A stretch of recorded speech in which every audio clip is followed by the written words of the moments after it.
Howdy y'all, you got the Bulldog on the channel. Just wanting to stop by and kind of rant a little bit about some of the things that mechanics have to deal with. I'm going to show you on this little S-10 right here.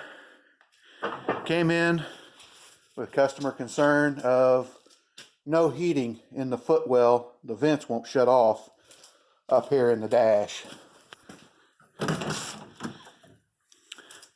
Air kept blowing out of these at all times. And then down in the footwell, nothing. Their feet were getting cold. And since it got below zero for quite a while, that wasn't a good thing. Now, I just assumed it was going to be a bad vacuum line. Had the customer stop by, so that I could just put the vacuum line on. And right away, yeah, bad vacuum line, no problem. Got that taken care of, and that didn't change anything inside. So what we did was I pulled the cover off the dash and got in there and tested for vacuum inside the truck. So, okay, I tested for vacuum at the actuators. No vacuum at the actuator. Some of them, but not all of them. So, okay, well, that's, the cause of what we're dealing with. The vent control that controls the vents up there on top didn't work because it had no vacuum to the actuator. All right. 2 weeks later, I finally get the part, and I get the switch put in there. I test for vacuum at the actuator. Now we got vacuum at the actuator, and still don't work. This little part right here, it's a vacuum actuator. Now I'm 42 years old. I've been working on this stuff for over 30 years. Yeah, the math is correct. This is the second one I've ever seen bad. You can't make these go bad. There's no abuse or improper maintenance that can make them go bad. It just decided to go bad this time. So it had bad vacuum, bad switch, bad actuator. All right. Parts discontinued because they don't sell them. There's no reason to make them if they never go bad. So it took quite some time to get another actuator. A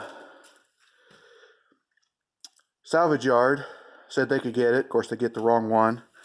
The customer ended up buying it himself because I couldn't come up with one. It was too cold. The salvage yard people did not want to go out and search for something that they knew they were going to get wrong 3 or 4 times. Well, the customer came up with one. I installed it. Cool. We've got vent control on the thing now. Now it'll have the air to blow out the bottom. And it don't work.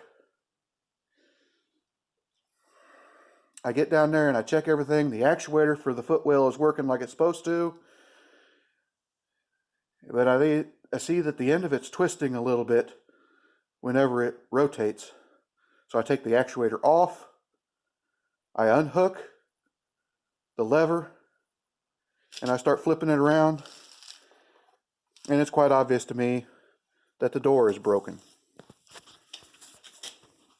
Here's the door. Here's the piece that was sticking out.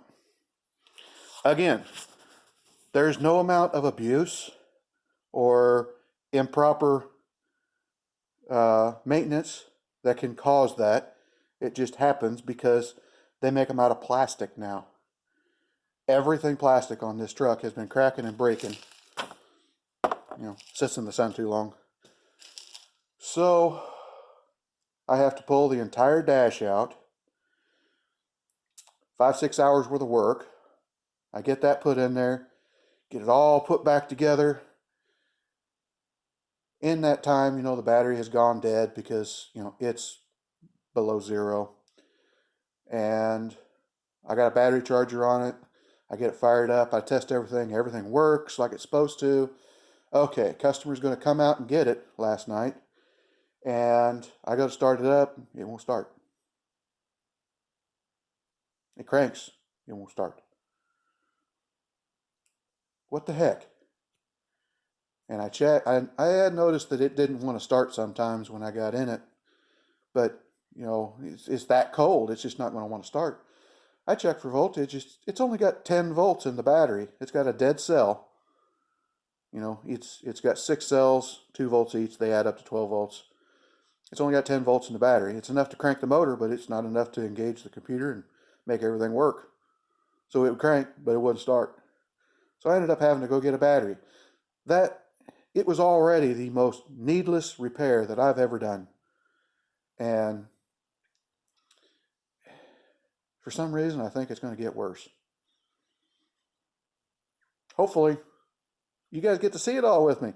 Maybe if I put all this stuff out there, the money that I make from YouTube might actually make up for the headache that I have to deal with constantly.